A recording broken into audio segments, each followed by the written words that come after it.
Hello there, welcome back to the booth here at Mythic Championship II from London. I'm Marshall Sutcliffe, that's Paul Cheon.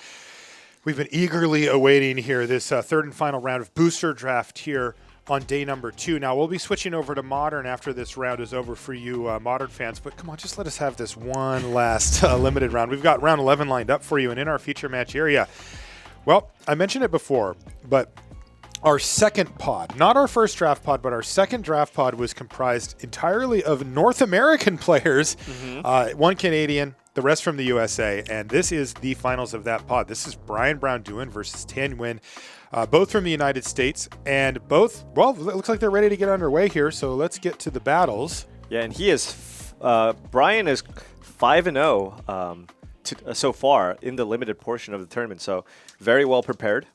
So I see a few things happening here. The first thing is that already a little bit of pressure on the board from Nguyen here. He's got Grateful Apparition, which is going to let him potentially go off, right? You know, that's kind of the term that we like to use. This is where he could get a counter or two on some permanent, start using Proliferate turn after turn to go nuts.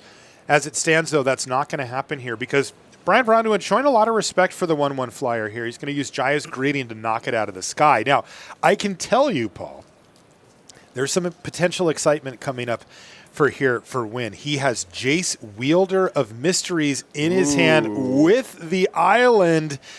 Oh no, the fun police have arrived. BBD says, what are you kids doing in here? Well, this is one of the best ways to deal with these powerful planeswalkers. We already saw it in the previous round where Yuya Watanabe was able to snag that Nissa.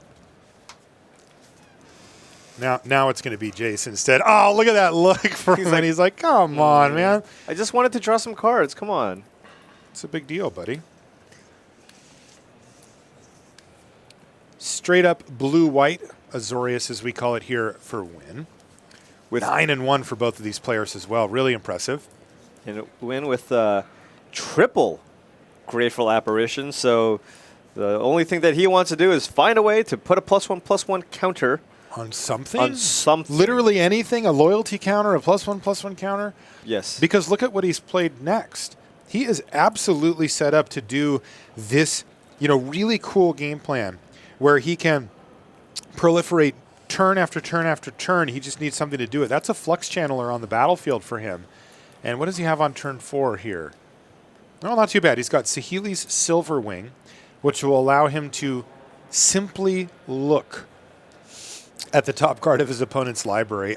On the broad range of abilities, how powerful is look at the top card of their library? Yeah, I mean, it's always nice to have a little extra information, but of course, it doesn't really affect the battlefield in any way. So ultimately, at the end of the day, you're kind of evaluating this as a 4-mana 2/3 flyer, which, a filler card to put into your decks. And, specifically if you're blue-white, oftentimes you want to be winning with just a bunch of flyers. So, this is a card that can fill that hole if you don't have, for example, copies of, bigger flyers or a bunch of Aven Eternals. That's kind of a you do what you got to do flyer rather than the one that you really want. You're certainly not taking them early for sure. Right. Like a Thunder Drake, for example, This is a poor man's Thunder Drake. That's a Gleaming Overseer on the battlefield there for BBD, though he doesn't have Friend. No token currently. Yeah, I wonder where the token went.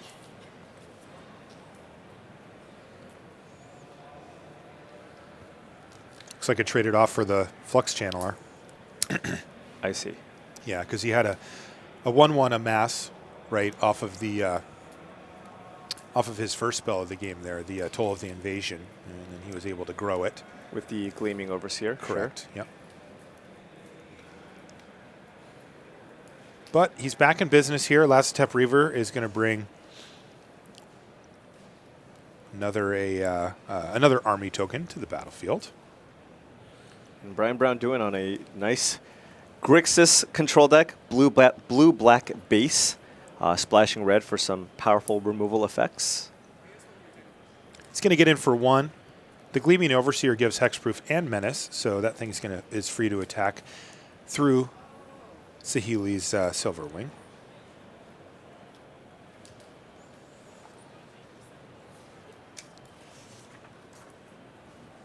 You mentioned this. He's got multiple copies of that Grateful Apparition. There's another one, but still no counters on anything thus far. Yeah. So it's really underperforms as just a 1/1 flyer for 2, not really where you want to be.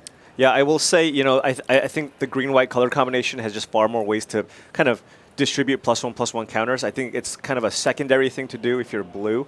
And so Thien, has a lot of these powerful ways to proliferate, but doesn't actually have a lot of ways to put counters, at least so far from what we've seen. Now somehow we have 2 sort of controlling-looking decks just racing. They're both just sending in. And the problem, of course, for both is that it's all the creatures on the battlefield are currently 1 power. And if you take a look at Nguyen's hand, he actually had a no escape, so really hoping for Brian to run out a creature that turn, but Brian just chose not to play anything. And, Thien's actually choosing to sacrifice the ability to play out a trusted Pegasus here just to keep up the counter magic. But Brian does have a better board presence here currently. He's got 3 power to Thien's 2. So Brian does, if he does sniff out this counter spell, he can just choose not to play out a creature. That's Teferi's Time Twist here, and it's just a little bit of value here for BBD, targeting his Lazotep Reaver.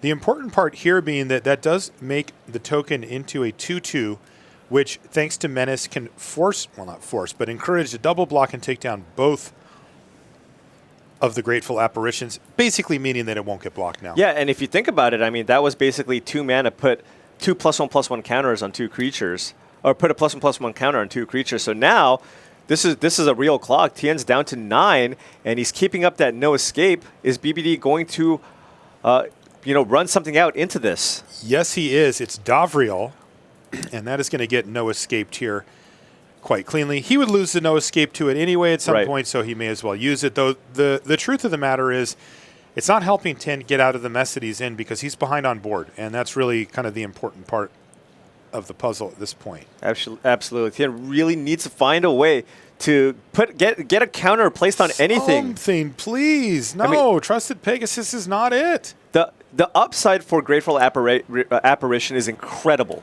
but you need to find ways to put counters. Otherwise, you're playing just a 2-mana 1/1 flyer, which is pretty embarrassing and limited. It really is not where you want to be at all. What's the play here? Oh, no. Wow, BBD has a really nice Grixis deck here. Running out that Cyclops Electromancer and firing it off on the Pegasus, leaving once again with just the 2 1/1 flyers. And he has just fallen so far behind here that it feels like it's going to be impossible for him to come back. Yeah, still no way to put counters on things. So he just has a couple of 1/1s in play. And Brian now is representing too much damage. Thien scooping it up. Right, so that's game number 1, going to BBD, trying to become the king of North America, or at least of the draft pod full of North Americans. That is game number 1. We're going to be finishing off the draft round here from London right after these messages.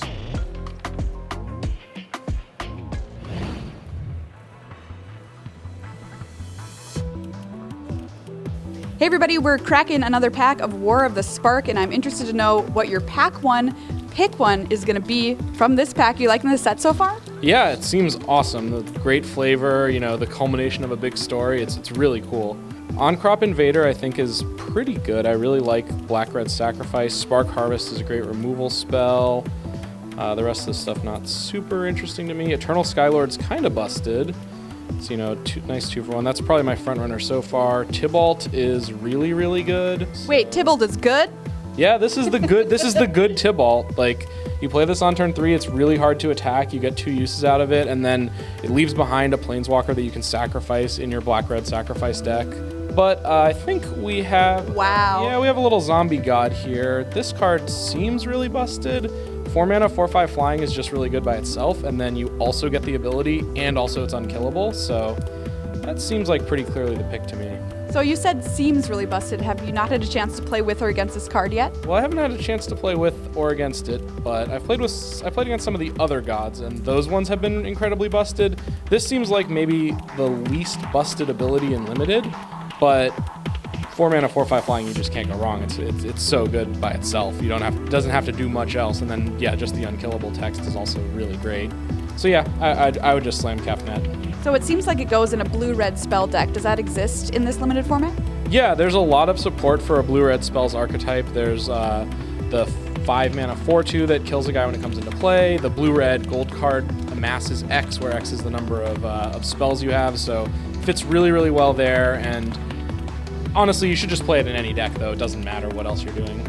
All right, Sam Pardee taking Kefnet from this War of the Spark pack.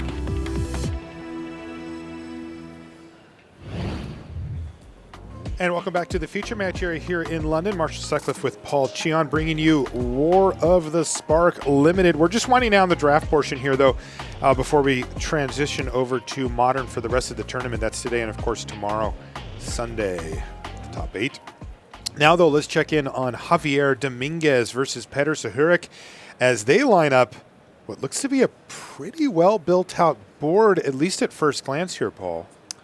Yeah, it looks like Javier is getting in with an Ashiok Skulker here. And did he make it unblockable this turn, perhaps? it doesn't look like it. He tapped 6 mana, so it makes me think that he probably ran out the Tidebearer Giant, although it could also have been him playing the Guild Globe this turn. Right. So. Looks like a Guild Globe on either side of the battlefield for our players here, perhaps splashing around a little bit.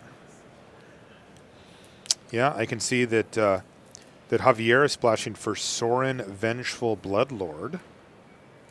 Okay. At the minimum. And Javier firmly in control here with 3 creatures to Peter's 0.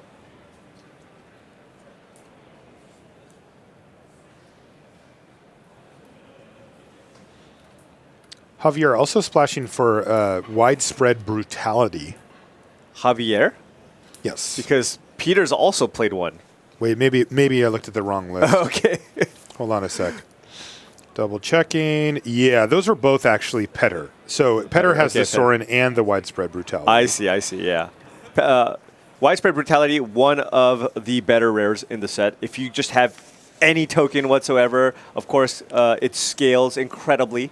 Yeah, I'll read it, by the way. I mean, the set came out today, Paul. Like, right. I can't remember what I mean, I've known about it for like a year, though, so I don't know. But it was called Beat Down something. Yeah. So it's 1 black, red for a sorcery at rare. Amass 2, then the army you amass deals damage equal to its power to each non-army creature. Wow, that is super powerful. Right, so the floor of this card is a 4-mana 2/2 that deals 2 damage to all other creatures. But if you at any point amass, this is basically a sweeper that keeps you with the biggest creature left on the battlefield. Yeah, and it was probably... Really? That's what this card does? That is insane. Yeah, I mean, you know... This is Dune Blast? Well, you got to work for it a little bit. Okay, You got to get another amassed creature onto the battlefield before that happens. Of course, also, if your opponent also has an army token, then that won't actually take any damage. Why not? Because it deals damage to its power to each non-army creature. But yours has to be bigger after you just amass 2, or at least you'd hope so. Well, it also makes sense flavor-wise, right? Why would the armies be fighting each other? I don't know. Armies fight each other all the time, Paul? They're all there for Bolus's cause. Oh, I see. That army. Yeah.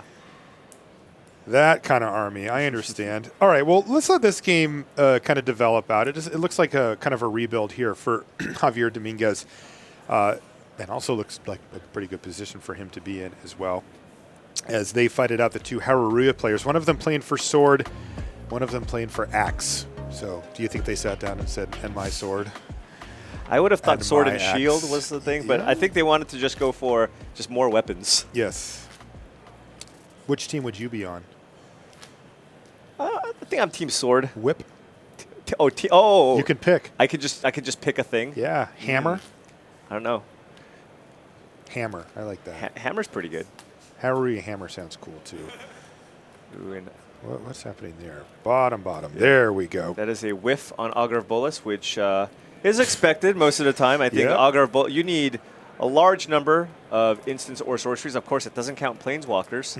So pretty rare that you actually hit. I think it's something like 50% at best. Yeah, even when you build around it a little bit. Right. Yeah, when Luis and I were doing the set review, he said, Augur of Bolus, he read the rules text as, look at the bottom 3 cards of your library. And I was like, what are you talking about, Luis? And he's like, well, that's what happened when I played at least. Yeah. I think it's a little bit better than that, but I agree. yeah.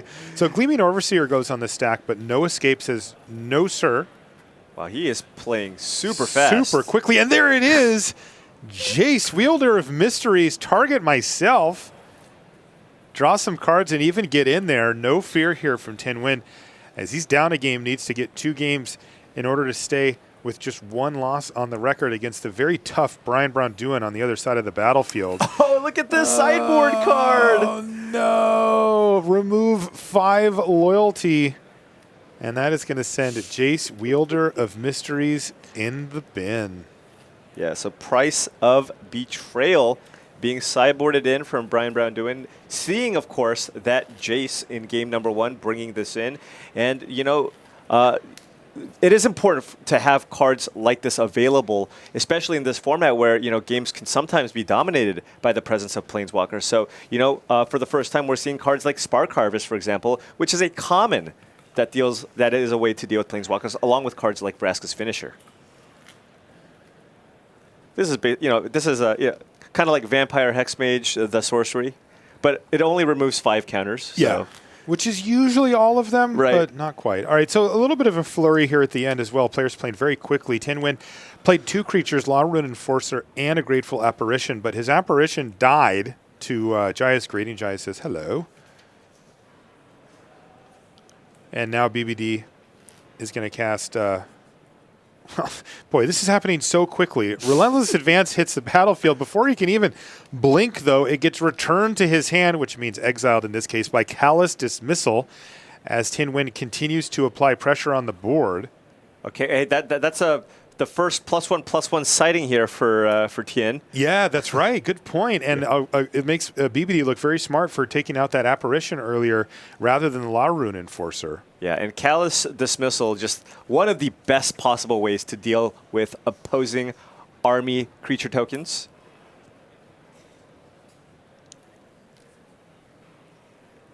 And taking a look at Brian's hand, he's got some removal effects. You see the Obnixilis Cruelty and the Totally Lost. Opting to go with Totally Lost here. Use that mana wisely. And Brian really wants to find a land here for the Tidebearer Giant. Of course, Thien does have the La Rune Enforcer to tap it down, but Brian also has the removal effect in Obnixilis' Cruelty. Yeah, and is that a Martyr for the Cause that keeps getting bounced around here? Yeah, it is. Oh, it's actually out of the sideboard as well. A second Totally Lost here. Okay. But keep in mind, Brian is taking 3 damage every turn. This is not like a profitable exchange for him. Exactly. So. This is actually him falling behind slowly, turn after turn. Wow, that was a fantastic. Now you can see why. Very impressive. The Cyclops Electromancer now has enough fuel in the graveyard there to actually take down the La Rune Enforcer, but it gets immediately killed as well. Whew. Thien playing maybe like he needs one more Totally Lost here to fire off on that prison realm and get that trigger and again. Thien playing like he's got a lunch date or something. No oh my kidding. goodness, he's playing so fast. I bet you his friend just walked in and held up the sandwich bag like, hey. It's like, I got the burrito ready, let's Yeah, go. Oh, baby. And all of a sudden, Tien's like, you know. All right, I'm hungry, let's do this. Now, the very powerful Tamio's Epiphany from Brian Braun-Duin, but, you know, when you're behind on board as much as he is, this is not really what you want to be doing. This is what you want to do after you stabilize the board. Is that a 4 bottom? Yes. I think that was a 4 bottom. Yeah, he had no interest in any of those. So he's going to play a Lazotep Reaver, and that does help out a little bit here. Yeah, for sure. Unless Thien has something, and he does, although it won't affect the creatures on the other side right now. Elite Guard Mage, very, very good card. Card is so sweet. Yeah. And Thien offering the trade here. Brian Braun-Duin can double block with Lazotep Reaver and a 1/1 to block Martyr for the Cause. Oop. Oop, oop. What? How did that happen? Yeah, that is not it. There we go. There we go. And Brian did choose to double block here, which then allowed Thien to proliferate his 1/1 token, or 0/0 token with a +1/+1 counter. Wow. Very precise, Paul. I'm impressed. Well, you know, you got to get that proliferate going. Gotta, like you said, it's, you know, people are seeing these cards for the first time. That's true.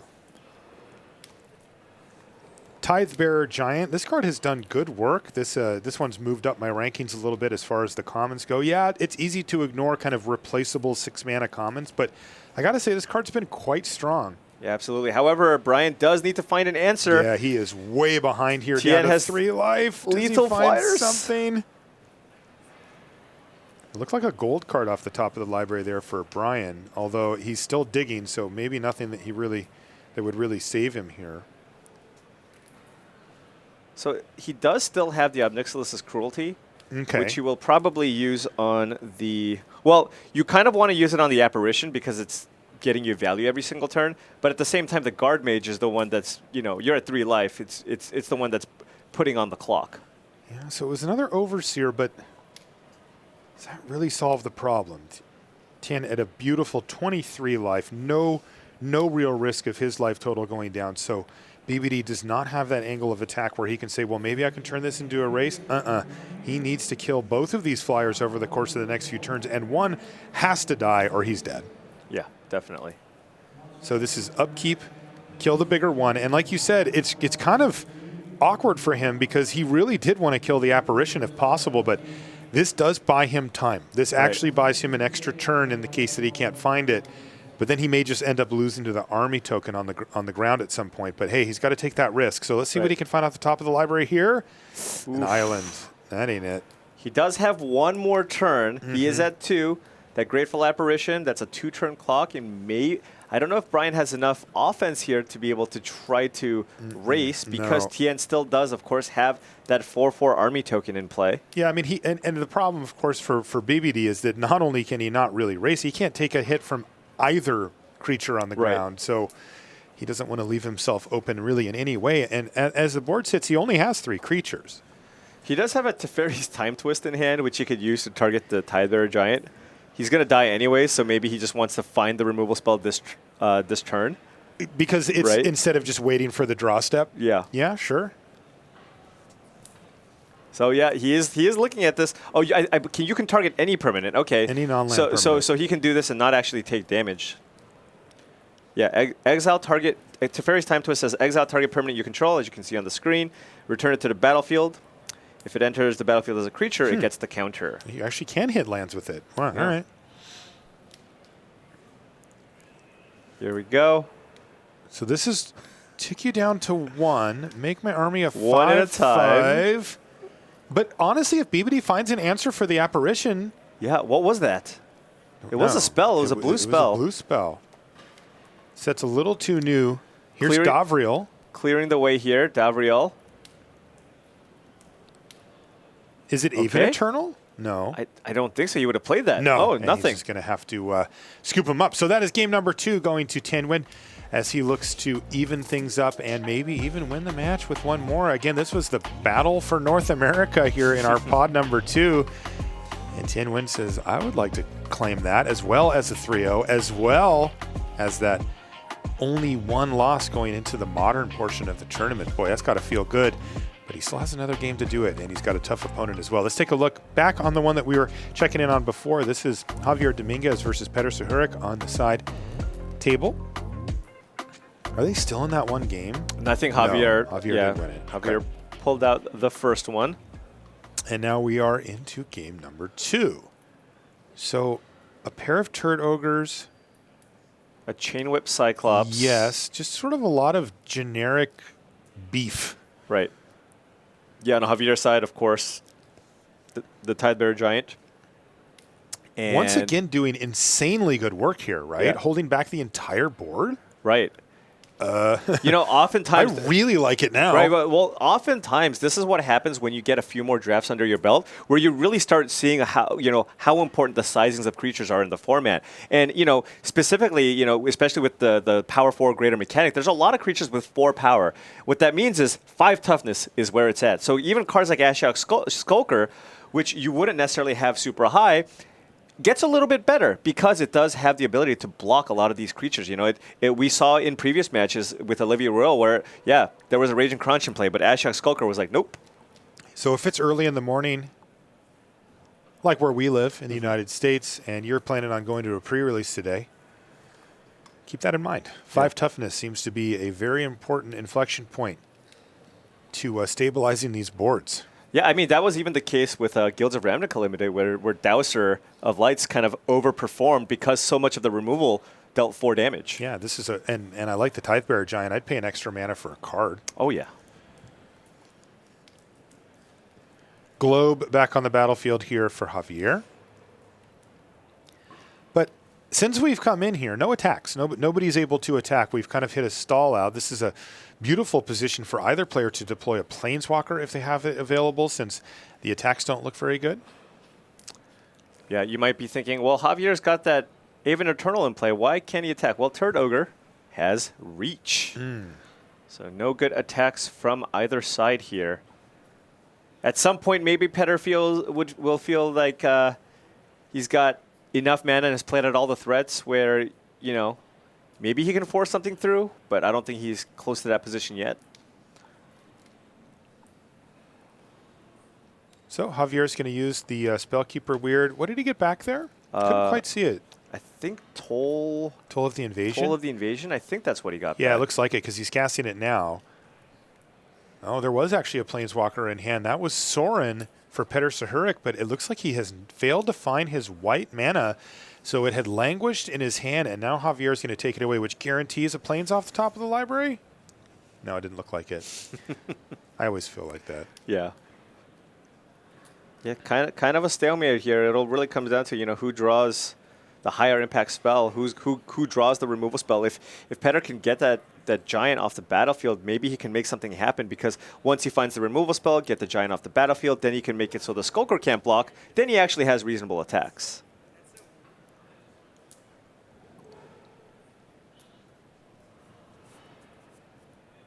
Oh, okay.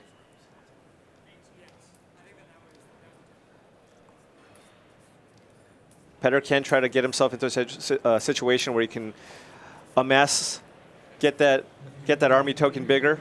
Then maybe if he draws a Widespread Brutality, he can wipe the board and win with that. Yeah, he's got some work to do, doesn't he? Oh, yeah. It's an Angrath's Rampage, which has... It's a modal card. It's got 3 modes, Black-Red Sorcery. Target player sacrifices, and you get to choose either Artifact, Creature, or Planeswalker. He went for Creature, as that's all it's on the other side of the battlefield right now, outside of that globe. And it was actually the Aven that went away. And that's Sorin's Thirst there. And that's going to kill the army token.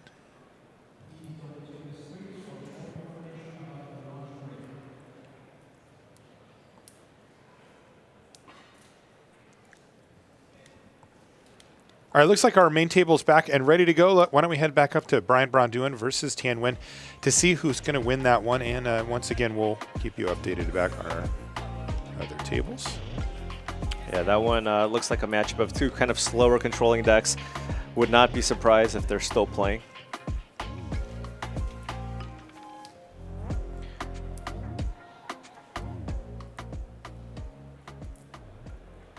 And Thien with, of course, turn 2, Grateful Apparition. He does have 3 copies of it, although a little bit limited in terms of, you know, how he can put counters on things. But if he does have something here, that would be huge. Aven Eternal would be fantastic. Oh, look at this. Teferi. Hello. Time Raveler. Send that pack in and get a little value while you're doing it. Absolutely. Boy, I remember when I saw Teferi on the previews, I was like, holy smokes. That's a lot of value for just 3 mana. Absolutely. And so Brian now has to try to keep putting pressure on, but This isn't it. This isn't it. This is isn't not what pressure looks like, Paul.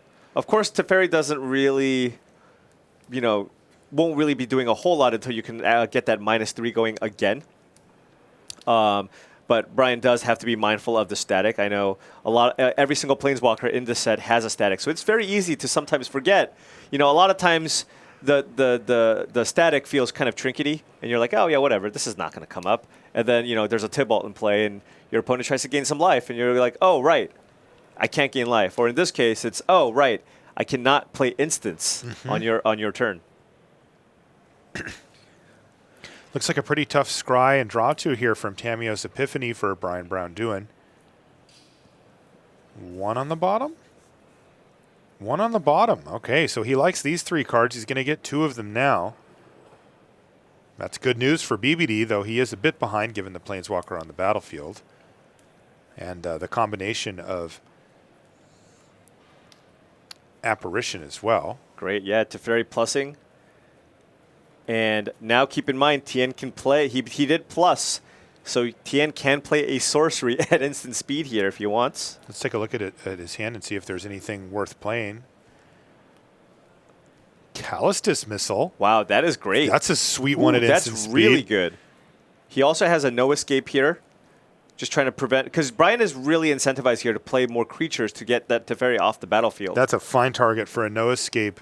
Yeah, absolutely. Even Eternal says, I'd like to join the fray, and Thien Nguyen says, absolutely not, sends it back and scries one to the bottom. It looks like a contentious plan. Plans there for Brian Braun-Duin, but all he was really doing is cycling it. Now, he could be setting up for that Cyclops Electromancer that we saw before. He really has kind of leveraged that. That was actually his first pick in the third pack of this draft. Yeah, he was really hoping to have that Eternal resolve. So with the contentious plan, he would have a 2/2 army token. Makes sense. In the meantime, he's going to continue to pressure Teferi's loyalty count, but not by much, just by 1 each time. Yeah.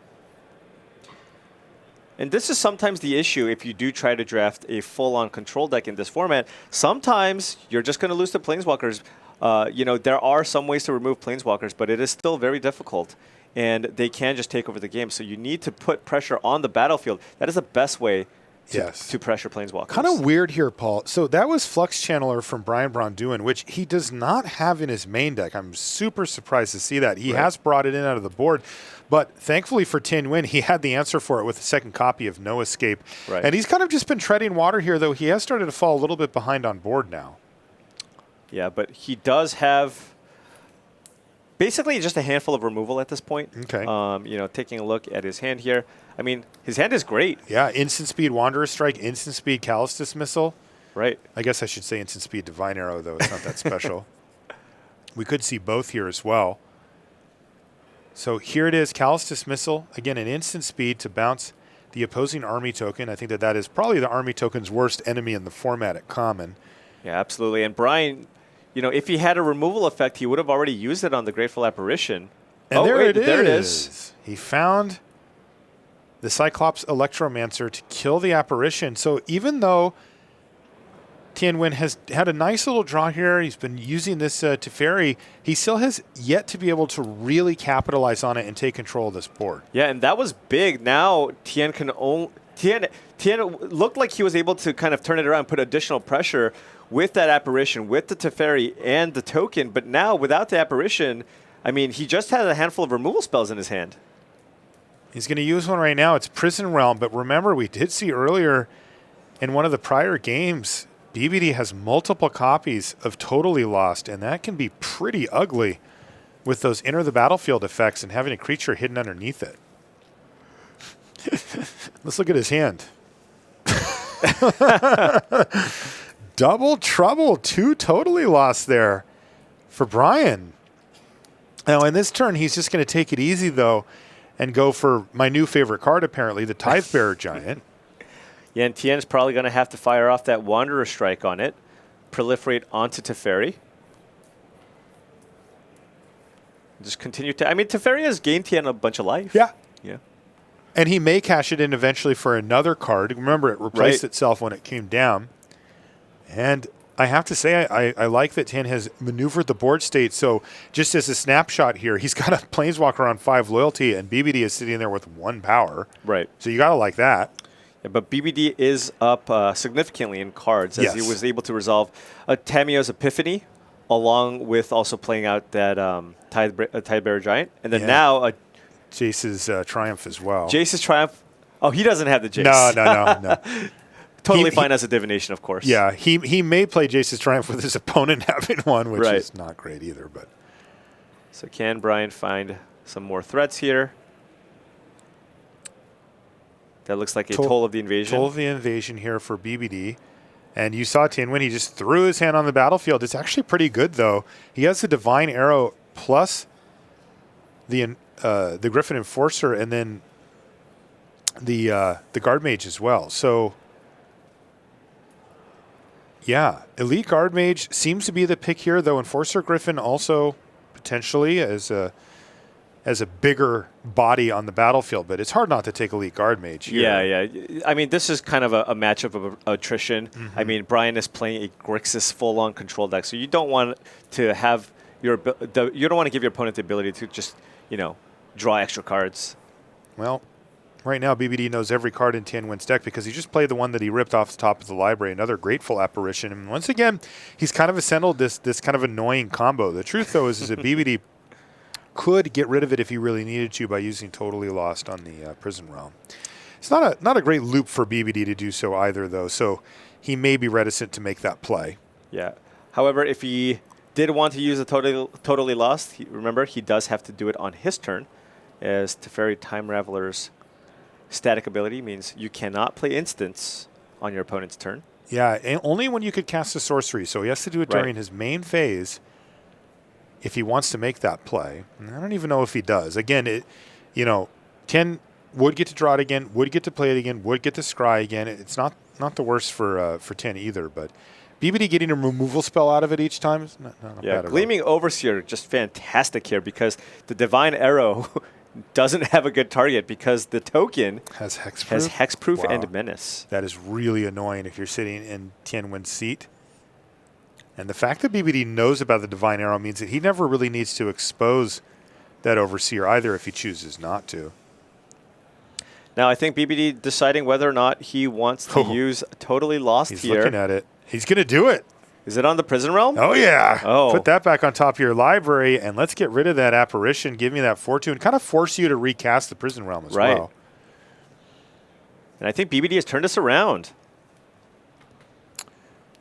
Yeah, it looks like Thien Nguyen was sort of playing this this classic game that you will see when you are lucky enough to get a Planeswalker in a non-War of the Spark format, where you sort of warp the game around it, use your resources to protect it and get its loyalty up. But here, well, these Planeswalkers aren't always that type, right? Where it's like plus, I can't ever lose. It's sort of like he's just falling behind on board slowly but surely. Yeah, and this is going to be a huge turn for Brian as he's going to be able to cast Totally Lost on the Enforcer Griffin here, kill Teferi, and now he's just going to have 4 creatures to Tien's completely empty board. Yeah, this game plan for Thien Nguyen started to look okay when he whittled down BBD's board quite a bit, but the truth of the matter is that Teferi sitting on the battlefield is nice, just hasn't had a meaningful effect in a long time. Right, absolutely. And also, Teferi's Time Twist in Brian Braun-Duin's hand, meaning if Thien does go for the Prison Realm on one of Brian's threats, he can just save it with that Teferi's Time Twist.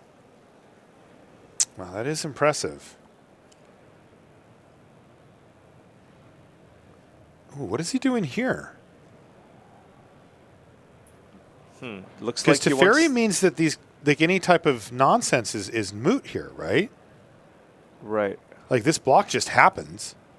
BBD says fine, because that does get Teferi off the battlefield. Okay, so Brian is just really prioritizing getting Teferi off the battlefield now, kind of no matter what the cost. I see. And it did work. Okay, so he wants to use Teferi's Time Twist on the Cyclops to just get that Enforcer Griffin off the battlefield, just use it as a hard removal effect. Will it work? Can't quite see his graveyard well enough. I assume it would, given the line that he's taking here. Yeah, that does make sense.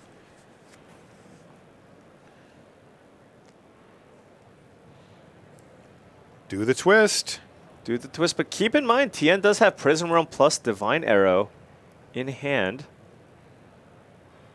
So Thien will be able to Prison Realm the Cyclops. Oh, he did it? Okay, so this is clever. Good timing. Yeah, good so timing, BBD absolutely. had the choice to do it on his end step, or he could do it on the end of his main phase, thanks to Teferi being gone. Yeah. If he wanted it back on his turn, he could have done it on his main phase, but it comes back at the beginning of the next end step. So if you're already in your end step when you do it, it won't come back until the very next end step, which is actually quite a ways here. Right, because BBD knows that Thien has the Prison Realm, he doesn't want to expose the Electromancer at least until the next turn. And clever. BBD saying, you know what, I can take 3 damage here. I'm at 16. It's totally fine. So I'm just going to make sure that I can save my creature and just get in for additional points of damage until the next turn where you will ultimately cast your Prison Realm. Yeah, now it is a little interesting, though, because given the Divine Arrow, BBD also isn't going to attack anyway. So right. he's not actually going to realize that damage on the battlefield here. And BBD can actually just use Totally Lost as a removal Ooh, spell. hello. Jace Wielder of Mysteries. Okay. And he can keep up Divine Arrow. Target you. Uh-oh. Going for the mill plan here. This is interesting. Normally you target yourself with Jace because of that alternate win condition that you can get. Right. But you also can very easily mill out your opponent, especially in Limited where players are only starting with 40 cards. And as you can see, based on the graveyard, lands, cards in hand, and permanents on board, I mean, BBD is already well over halfway through his library. So now BBD has to decide how he wants to attack here. He knows about the Divine Arrow. Absolutely. So how much damage can he pile in if the Cyclops dies? Just 3, right? He can get in for 3 and get Jace down to 2. Okay, and that's exactly what's going to happen. Divine Arrow, though, is going to take that thing out. Right, but now Brian is just down to those 2 creatures. He does have a Jaya's Greeting in hand and Totally Lost. So lots of removal. So, you know, pretty good shot for him to be able to remove this Jace. Thien needs to find something else. How That's about a Kasmina? Yeah. Enigmatic Mentor hits the battlefield. That's going to make a 2/2 and get a loot here for Thien Nguyen. And he's even going to get rid of a redundant land.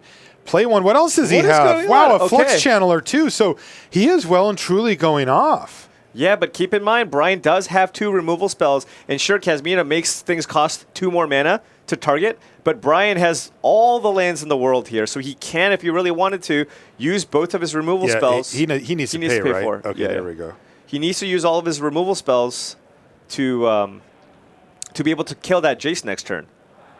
So he probably I guess there's some value in the Scribe, but he might have wanted to use the Totally Lost on the token to just use better spend his mana and then untap and then use Jaya's Greeting maybe on your upkeep because then you still get the Scry and you kind of want to do this anyways.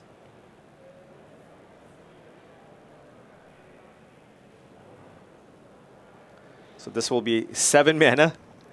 Yeah, interesting question to start to form here, right? Because if BBD is able to get Jace off the battlefield, which it looks like he's going to be able to do, it's not the end of the story. Right? Because he has already churned through a lot of his own library, and Thien Nguyen did get to activate Jace multiple times.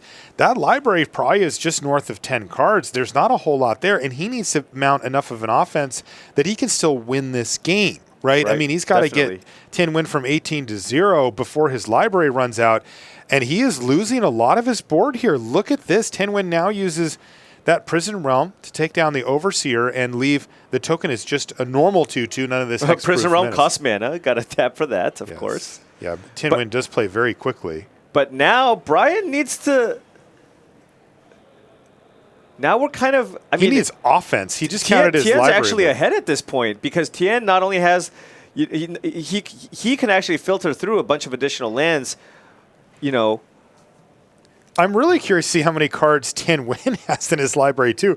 Remember, he's also been drawing a bunch of extra cards, too. Yeah, but he's got that Erratic Visionary in play. This might come down to decking. It's very possible. Yeah, I wouldn't be surprised to see Thien Nguyen not activate that Visionary unless he has some other way to mill. Yeah, or unless Brian puts additional pressure to kind of force the issue. Yes. Oh, wait, that's Brian's hand? Yes. Jeez. So I heard you like removal. That cannot be another Totally Lost, right? Does he have 3? I believe he has 2. I thought he's played 2 already. Yeah, it's gone. Okay. And his hand actually is just Ob Nixilis' Cruelty now. Okay. Yeah, this so makes... we were just a little behind on the update there. Okay, never mind. All right, so now Thien... Wow, look at this from Thien Nguyen. He this. found Wanderer's Strike off the top of the library. That's going to put Kasmina up to 2 and buy him another activation if he'd like, though he's going to save that for now. Key information that we do not know right now is cards in library because it very well could come down to that, and whoever has more of them will be in a better position at this point. And look at this, Martyr for the Cause off the top of the library. And BBD's like, well, I could use my removal spell, Omnixus's Cruelty, but nah. It would exile it. I like this from Thien Nguyen, by the way. He's just going for it. Put a 2/2. Yeah, and he was that loot. Yeah, he was waiting until he had that land. He briefly contemplated just looting and maybe looting away the Martyr for the Cause, but instead just chose to wait until he actually just drew a land. All right, well, the proliferates are happening here, but it's not really going to do it. Can BBD afford to play this globe? Yeah, well, he can. Has to. Yeah, he's not. He's going to lose to the board in 3 turns otherwise, isn't he? Past the turn back, Thien Nguyen seems to have taken control of this game because he's attacking for 3 damage. Sorry, so it's much actually back and forth. 4 turns, but down to 9, 3 more turns after this if left unchecked. Is that a Dreadhorde invasion? That's a Dreadhorde invasion. Not very good on this board. No. He's sitting at 6 life, and he's going to be taking a point of damage every turn to amass 1. Yeah, also blue-white is the nightmare. There's no way that BBD ever gets to attack with the 6/6, you know, and get that lifelink hit. It just gets bounced and killed too easily. Look at that graveyard. That is a beefy graveyard indeed. Most of his library has been put there either by mill or just by simply casting these spells. How many cards, BBD? 3? Oh, my goodness. Is that what it was? I'm not sure. It didn't look like very many from here, I'll tell you that. It is 3, Paul. Wow. I mean, we might see Thien win with multiple different angles of attack here. He might just win by straight up attacking. Could also just win by decking because I don't know if Thien's at 18 life. What can he even find here? No way that BBD is going to be able to kill him in that time frame, right? Does he have maybe the amass equal to number of spells in your graveyard? That would be big. Nope. He doesn't. That is not going to get it done. It's a nice little 4/4, but he needs 2 more counters on it in order for it to be able to do the critical attack. That's Teo, which again is going to make it very difficult just by producing 2 creatures, whether they're good or not. Right, and now Thien has hexproof. Yeah, which shouldn't matter, I don't think, but you never know. Down to 1 for BBD, losing to his own Dreadhorde invasion. He's going to lose to his own Dreadhorde invasion. Oh my goodness. Also by decking and also by damage. Yes, wow. Thien Nguyen, congratulations. Wins 2 games to 1 in the last round of booster draft here in London and improves to 10-1. Really impressive stuff from him as he is kind of working his way through the field. And it hasn't been easy. I mean, that's Brian Braun-Duin right there. He's in the MPL. He is no joke whatsoever. And BBD, though, still looking good.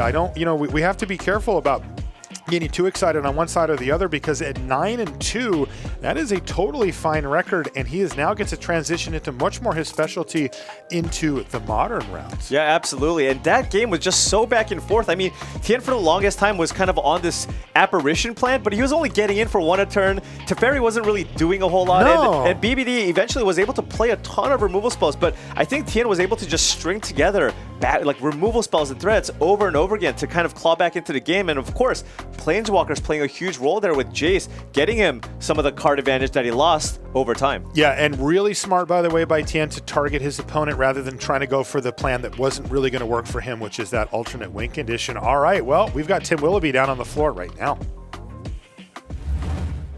Now, Thien Nguyen. Most people, they save winning with Jace and with Teferi until they cut to their modern decks. But somehow or other, while everyone else is just getting ready to play their pre-releases, you're doing it in limited. Is this the secret to War of the Spark? Yeah, just open up really good cards and don't pick white cards and then give me all the white cards. Yeah, it's interesting. I've heard some people saying they think that maybe white is, in the grand scheme of things, a little bit lower in the pack, but it seems to be going great for you there. Yeah, you go pretty great when you get 13th pick Graceful Apparition, and I had 3 of them, so 3 of them plus 3 to 4 Planeswalkers is a good way to win. Now, this is the end of the draft portion for this Mythic Championship here in London, England. We're going to be moving back to Modern, and I know that you're on a deck that you've played a lot with and you really like for this event. Tell us a little bit about your constructed deck. So I'm playing Titan Shift, and I've played it for the past 5 years. And I just feel glad that I could have played it for the last 3 Modern Mythic Championship / Pro Tours. if I was going to play it in Eldrazi Winter, I'm going to play it here. I'm going to play it tomorrow. I'm never going to stop playing the deck. Well, we've got a man here in his comfort zone with his modern deck and not doing too shabbily in limited either. Thien Nguyen is doing great stuff here at the Mythic Championship in London, England.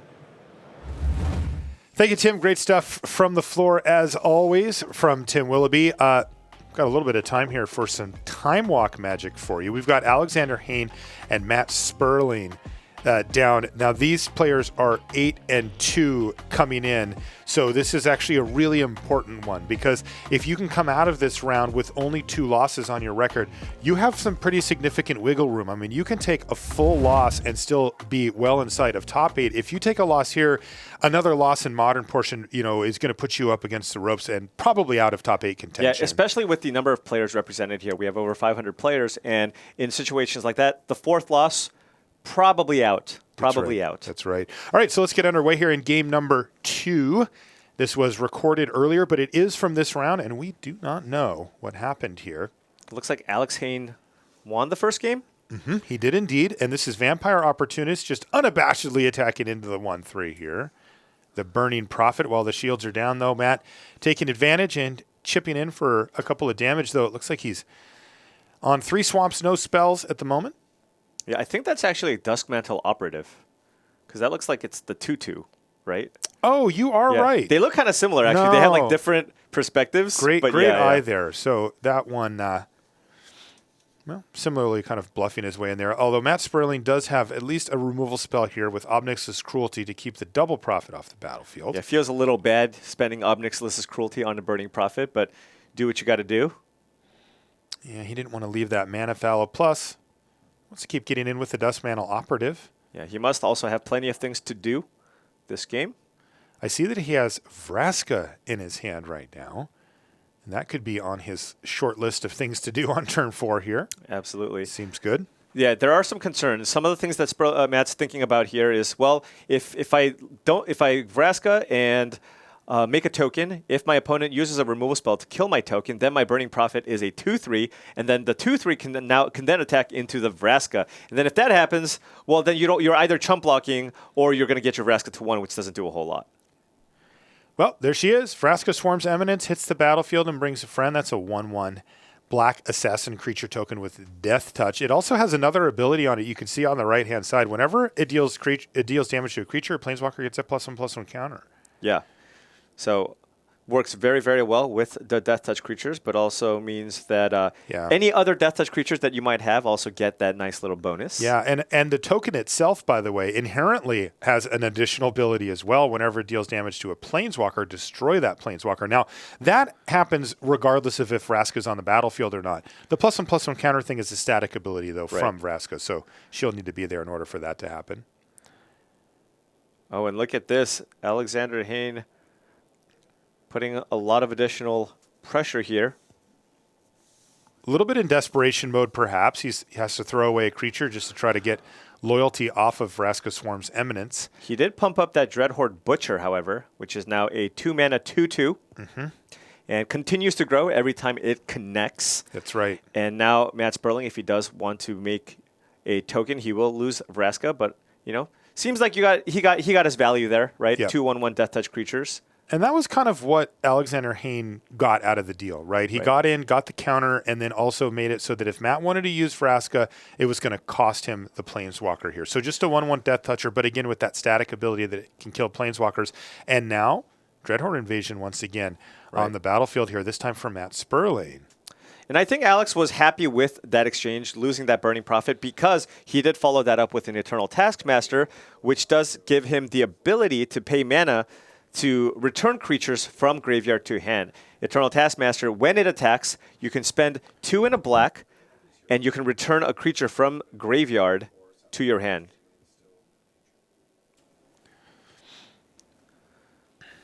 So the Dreadhorde Butcher here, trading with the 1/1 Death Touch token from Vraska, and that means that Matt Sperling will take some damage here. Ooh. But a Bloom Hulk here for Matt Sperling, and now we have both Bloom Hulk and a little extra value with the Proliferate. Yeah, marching its way up to perhaps getting to that 6/6 level, but the Bloom Hulk, of course, not long for this world. Obnix's Cruelty takes it down. And once again, here we go. We see the restart from the Dreadhorde invasion. It might prove very difficult for that thing to get up to the place that you want it to get. Here's Arlen. And that is great. Matt has just so many different token factories. Yeah, it's interesting. He's got the Arlen, Dreadhorde Invasion, and had Vraska earlier as well.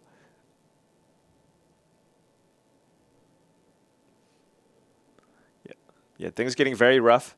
Alexander Hayne with Jaya on the battlefield, but can't actually use it to remove the wolf token that's on the battlefield. He could minus Jaya just to deal 2 points of damage to Arlen so that Matt can't make 2 wolves back-to-back. That is an option.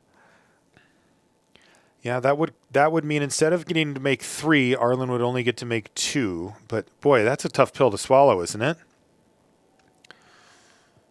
An Eternal Taskmaster actually attacking here.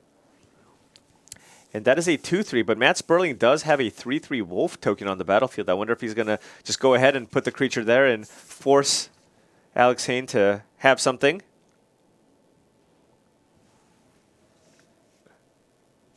And I don't think he had anything.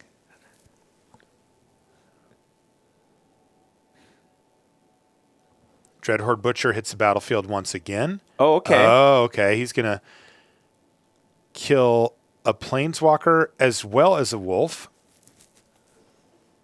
Boy, that got out of hand quickly, didn't it? Yeah, it did, but keep in mind, Alexander Hayne has no cards. Yes. And Matt Sperling still has that Dreadhorde Invasion in play. Tick-tock as it continues to work its way upwards. Sperling still at a reasonable life total here as well. Shriek Diver, give it haste, attack for 4. This is the situation where you actually see Dreadhorde Invasion being actively good. Yeah, it looks pretty nice here. You are ahead on the board. And Matt Sperling seems content to continue to sacrifice them. Right. The 1/1 armies that he's making. He's not worried about using those to actually get into the red zone at this point. The Spark Reaver is just a card advantage engine for him. Absolutely. And the thing is, you also mitigate the life loss from the Dreadhorde Invasion because every time you sack a creature to Spark Reaper, you gain a life. So he's basically just drawing an extra card after paying 3 mana and breaking even here. Right. Oh, that's a Command the Dreadhorde from Alex Hayne. Now he's at 10 life. He's at 10, exactly. What can he realistically get back that'll help him survive? It looks like he's interested in Jaya, but that's half of his life total. Vraska? He could go down to 1. Wow. Okay, I like it. He can use the Jaya to kill the Shriek Diver.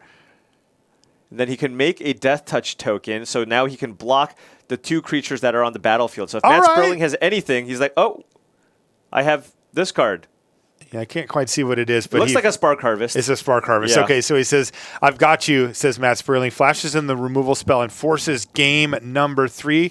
Again, this is a critical match for our players here, both sitting at 8 and 2. The difference between 9 and 2 going into the constructed portion is huge from 8 and 3. In a volatile format like Modern, it is not really reasonable to assume that you could go 4-0 after coming in. Or certainly not 5-0. And Matt's opting not to block with the Snare Spinner when Alex Hayne attacked with the Burning Prophet. Oof.